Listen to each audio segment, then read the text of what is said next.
కొత్తగూడెం మండలం గుల్లపూడి గ్రామంలో Calvary prayer పెంతుకోస్తు సహవాసం ఆధ్వర్యంలో భారతీయ క్రైస్తవ దినోత్సవాన్ని ఘనంగా నిర్వహించారు. క్రీస్తు భక్తి దినోత్సవానికి ముఖ్య వాక్యోపదేశకులుగా హైదరాబాద్కి చెందిన సేవకులు కె మధు పాల్గొని ఉపదేశించారు. కల్వరి ప్రేయర్ పెంతుకోస్తు కన్వీనర్ రెవరెండ్ గుండి ఫిలిప్ మాట్లాడుతూ, జూలై 3వ తేదీ నా భారతదేశంలో తోమా భక్తుని ద్వారా క్రీస్తు సువార్త ప్రకటించబడిందని తెలిపారు. జాతీయ ఆదివాసీ ఐక్య వేదిక గౌరవ అధ్యక్షులు మడివి జోసెఫ్ మాట్లాడుతూ, విశ్వవ్యాప్త మానవుల రక్షణ కొరకు తన రక్తాన్ని చిందించి బలిగా అర్పించుకున్నది ఆ యేసునాథుడైతే, భారతదేశానికి తోమా భక్తుని ద్వారా క్రీస్తు సువార్త ప్రకటించబడగా కనీసం మనం గ్రామంలో క్రీస్తుని ఎరుగని వారికి క్రీస్తు మార్గంలో నడిపించే బాధ్యత కలిగి ఉండాలని పేర్కొన్నారు. ఈ కార్యక్రమంలో దైవ సేవకులు రాంబాబు, సీమోన్ కుమార్, కుమార్ పాల్, కొరస దానియేలు, స్థానిక సంఘస్థులు తదితరులు పాల్గొన్నారు. అక్కడ వరకు నాయన ఒకరి పట్ల ఒకరి ప్రేమ కలిగి సహవాసం కలిగి నీ సన్నిధిలో ముందుకు సాగిపోవడానికి కృప చూపండి నాయన. నీకు వందనాలు.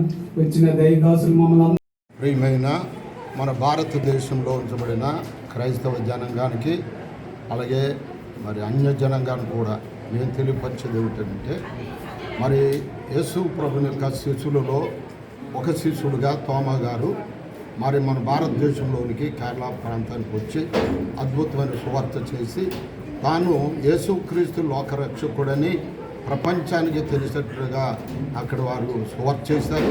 తన పనిని పూర్తి చేసి ప్రభు పిలుపు పొందుకొని తాను ఈ లోకం హతసాక్షిగా మరణించారు.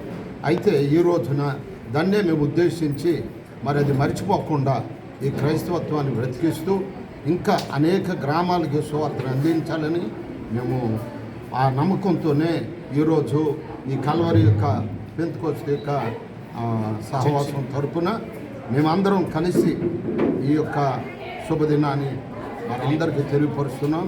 దేవుడి మాటలను అందరి జీవితాల్లో బలపరచునుగాక. గ్రామంలో మీ అందరికీ శుభములు తెలియజేస్తున్నాం.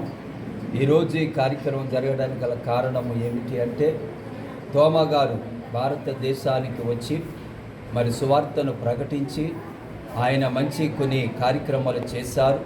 దానిని బట్టి జూలై 3వ తారీఖున భారతదేశపు క్రైస్తవ దినోత్సవం ప్రకటించబడింది.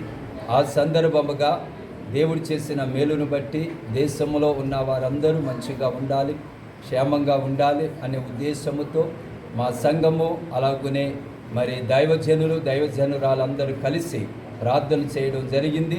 ఆ రీతిగా అందరూ కూడా మంచి మార్గంలో నడిచి ఆ ప్రభులో ఎదుగుతూ తోమా వల్లే పట్టుదల కలిగి పౌరుషం కలిగి క్రీస్తు సాక్షిగా ఉండాలనే ఉద్దేశంతోనే ఏర్పాటు చేయడం జరిగింది.